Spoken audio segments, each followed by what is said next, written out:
right? So let's talk now about what conservatives can learn from Lizzo. Now, you may or may not be aware of Lizzo, and we will see her. I think I know who it is now. We will see her shortly, but if you want to support us, go to lotus.com and watch this stream about cultural colonization, which I think will help explain why Lizzo twerking while playing a crystal flute that was owned by James Madison was something of an offence to conservatives. Should we go to the first link, which has the video in it? Mm-hmm. This is from her Instagram, where she is dressed very appropriately on a stage. I hope it's safe for YouTube, to be honest. I don't know, actually. But she has this crystal flute. It's 200 years old. It's a relic, we could say. And I'm not going to play the audio, but she can play it competently. Mm-hmm. Especially while twerking. I mean, that requires skill. Well, yeah, and then she gets the twerking in a second. I feel that everyone has to watch this. Yep, why not? She twerks not as good as that Democrat lady which ran for office. No. I mean, that one did it upside down. That was a lot more impressive. But I mean, that is just... Wait, that's it? That's it. Oh. But that whole thing just feels like a deep embarrassment to the United States, doesn't it? Well...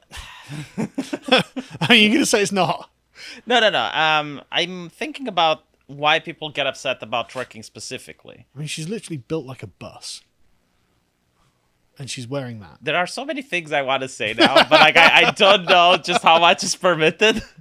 No, the whole thing is like you're taking something that requires a lot of skill, which is to play an instrument like that. And it usually goes to a culture where you're trying to achieve perfection. Like not everyone can play such a skill. There's a certain amount of grace to it. Yeah. And you're mixing that with twerking, which is anyone that has two ass cheeks can do. And you're trying to mix them up and saying that this is now not only normal, but you have to clap at it. Because if you don't clap at it, you're a progressive bigot. And I find like twerking to be kind of degenerate, frankly. It's kind of gross. You know, it's like... it is a sexual dance, yes. Yeah, but it's demeaning to the person doing it. Yes, because it doesn't require much skill. Anyone can do it. It's not like ballet. It's not like those French girls that used to lift their legs in order to But it's also the fact that it's sordid as well, isn't it? You know, it's you know, even if it was just something anyone could do, the fact that it's a sexual dance, as you say, and she's dressed like that doing it, it's like... Yeah, I mean... Have some self-respect. Yes, and you have this thing where if you don't like it, you're the problem. Like, you're imposed to like it. It's not like, well, like... And the thing is, like, I noticed a lot of people trying to associate this with black culture. Well, she does. She thinks that that twerking is the product of black culture. So it's interesting that you don't choose jazz music, for example, which is a worldwide renowned. She's got this beautiful flute. She could play some jazz on it, but instead she twerks. Yeah, I mean, even in my country, everyone heard about jazz music. Yeah. Everyone knows famous jazz players. Even today, there's entire cafe shops and places, establishments where they play jazz music. Mm-hmm. Because it's something really successful, speaks to the soul, very difficult to do. It's not something that anyone can achieve. So and instead of focusing on that, you're focusing on this. And this, again, like in my country, no one even... I mean, I'm pretty sure like some people know what twerking is, but it's not as famous, nearly. Really? And what's the Romanian view on twerking? Does your average Romanian think twerking is a noble and worthy goal? It's someone who doesn't do anything besides trying to sell their bodies to get ahead in life. Oof. Oof. So I looked into this bit because I found this fascinating. I mean, do you know what a glass flute is? Or crystal flute? No. Well, these were instruments that were popular in the 19th century before metal flutes were available. Because the problem with ivory or wood flutes is that they change pitch and tone during temperature changes because they expand or contract. That's so interesting. And so glass or crystal or metal flutes didn't. And so most of them were made by a French craftsman called Claude Laurent, who is a craftsman and clockmaker who patented the leaded crystal glass flute in 1806. And they became obsolete when metal flutes were produced. And so James Madison's one is from the very early 19th century. So he got one of the first ones, incidentally. Doubtless something to do with the French Revolution. This was given to her, to Lizzo, by the Library of Congress. It was just like, yeah, no one's played this in 200 years. Maybe you should play it. I know how the woke would react if the situation was reversed. Go on. There is a very popular game which came out It was about a samurai. The title eludes me at this point. But in order to promote the game, they had a white man playing on a Japanese instrument that was also very old and similar context. The work was vivid. It's like cultural appropriation. It's horrible. How can you allow something like this? Well, that's a good question. And the reason was that that particular man was the only master of that instrument left alive. Right. Because it was a knowledge I passed. think I saw this, actually. And he was white or something, right? Yeah, he was white and he was playing a Japanese instrument. And the left was absolutely livid. Yeah. So take those articles and replace the thumbnail with this and change the title a little bit, and then everything that's written there. But I saw Japanese people replying, he's a great master of this thing. Shut up. And he played it respectfully. He didn't twerk while doing it. Exactly. It's about... and that's what this is about. This is about respect. Lizzo doesn't seem to have much respect in propriety when it comes to this, right? And so the question is, well, why did the Library of Congress lend it to her? Well, it turns out that the person in charge of the Library of Congress is the first black female librarian. She was appointed by Obama and a longtime friend of Obama. Michelle and I have known Dr. Carla Hayden for a long time, since her days working at the Chicago Public Library. She is the proven experience, dedication, and deep knowledge of our nation's libraries to serve our country well, and that's why she was appointed. It's like, right, so she was the one who decided, we've got Does Lizzo. Obama have a daughter? So who? Obama. Yeah, he's got 2, I think. Do you think they twerk? I have seen suspicious pictures of them, but I can't confirm them. Or does Obama's wife twerk? Well, God. Because I think it's a Who thing wants of to see Obama's wife twerking? it's a thing of social status and prestige, right? Yeah, it is. Like it's not just the as you said earlier, like this might be a cultural thing. No, it's exactly that, social status and prestige. Had she played the flute, dressed appropriately, in a suit, and then she would have shown respect to the instrument and the craft, no one would have cared. Yeah, exactly. No one would have cared, and we'll get to that in a minute, actually. Because that's really important, I think. And she did actually play the flute slightly before that stage in the actual library itself. And on this one, can we just play that video just so we can hear it? Right. Oh look, she's dressed normally. Have we got the sound on there?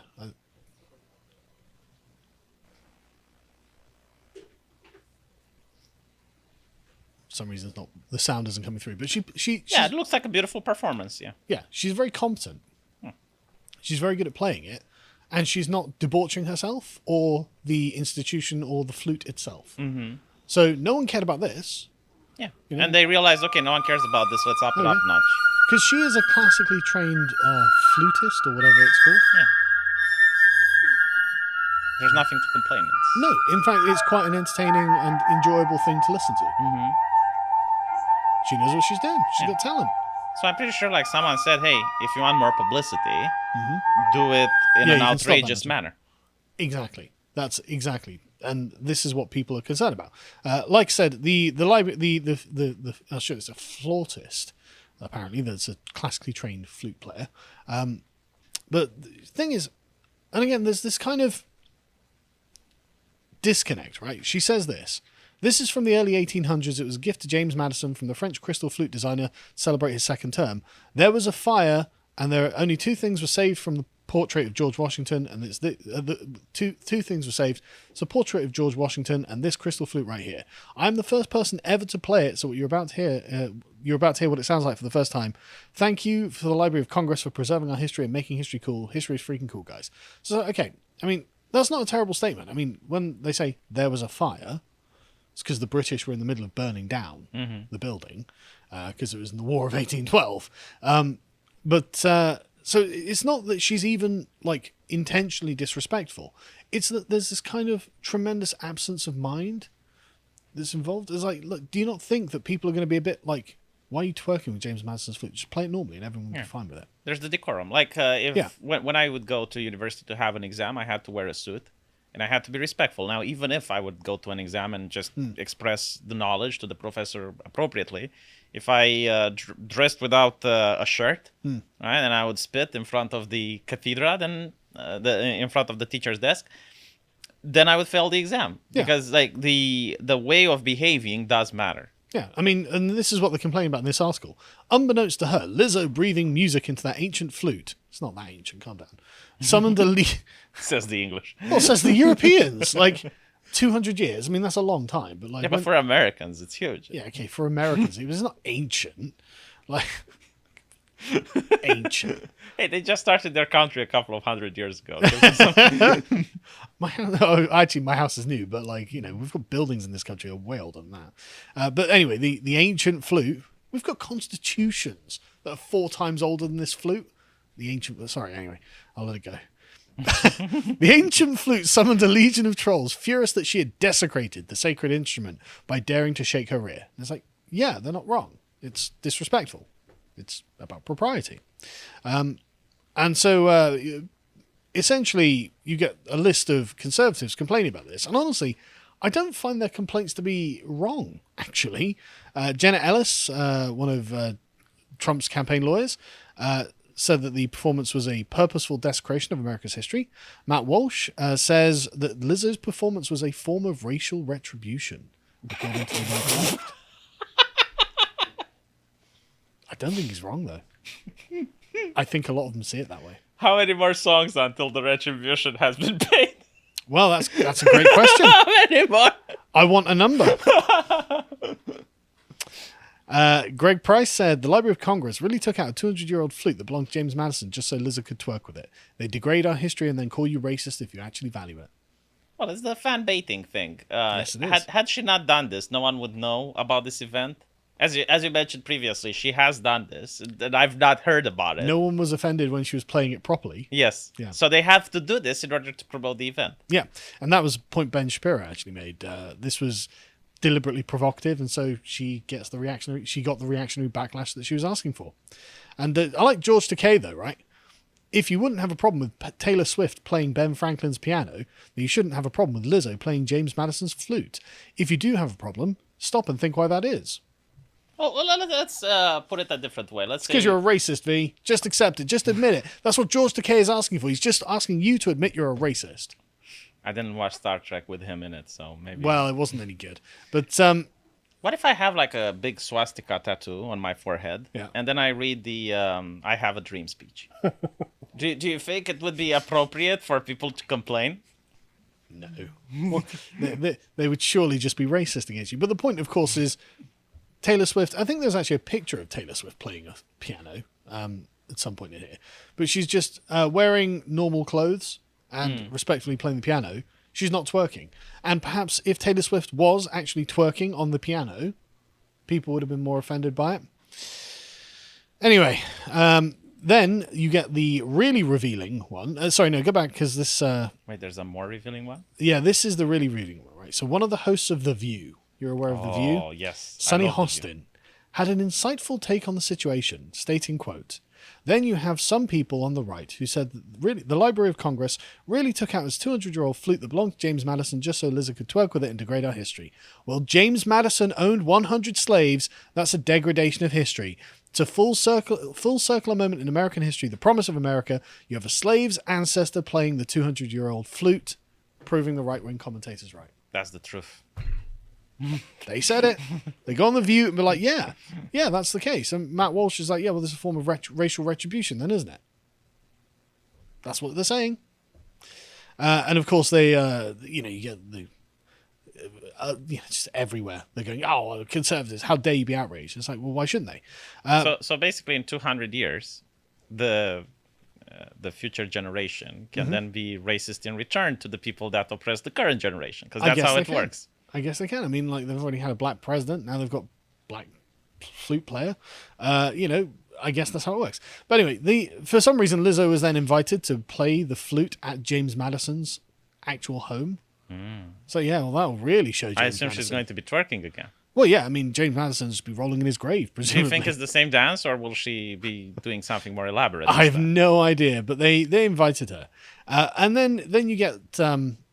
I think the Conservatives are right to be outraged about this.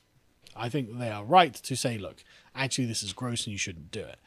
But then you get other articles coming out saying things like what Lizzo can teach Conservatives about American history. Her performance on James Madison's flute was a patriotic moment. She's a teacher now. Was there anything more American than a black woman twerking with James Marsden's flute? Can't think of many things. Yeah, I don't think there is. Well, maybe bombing nations in the Middle East, but other than that, Maybe. this is the second thing that I can think of. So I'll end this off fairly quickly, but they say it's especially gratifying to see a young African American artist embrace this history as her own, because there are some Americans who think it doesn't belong to her. You can find progressives who seem to prefer that African Americans adopt a pose of permanent alienation from America due to our history of slavery and racism, and there are conservatives who yearn to exclude African Americans from our history, e.g. the idiots who object to black characters in fantasy dramas set in the mythical Middle Ages. It's very interesting. That's not their history. Whatever. It is American folklore, though, isn't it? Yes. Because they don't have the same thing like we Europeans have. We have ancient kings and castles and all of that. Americans, they have comic books that went around the world. They have music, which like rock, for example. So when you're taking something that's a part of American history, like Spider-Man, and you wokeify it, you're basically saying that this is your history from this point forward, and we get to decide. And what I feel like there's a way of embracing the history that doesn't involve twerking as well. Probably, yes. But the greatness of American history belongs to all of us, just as its sins are borne by all of us. Well, nobody's putting the sins of American history on Lizzo's shoulders, are they? You know what's interesting? If you actually look at African nations, which I know the progressive people of America hate doing. Well, of course they do. But if you look at the African nations, I don't see their presidents or their members of staff or anyone that's high status twerking. That's weird, isn't it? But Lizzo's performance was in that spirit, and she has earned the respect of true conservatives. So there we go. True conservatives respect Lizzo twerking. If you appreciated that segment from the podcast of the Lotus Eaters, you can go to lotuseaters.com to get access to all the premium content we have on the site, such as this premium article on the terminal list and the conversion of James Reese, with an audio track for silver and gold tiers, of course. If you'd like to go and find out what else we're putting out, you can follow us on Getter at lotuseaters_com on Getter. Thank you and goodbye.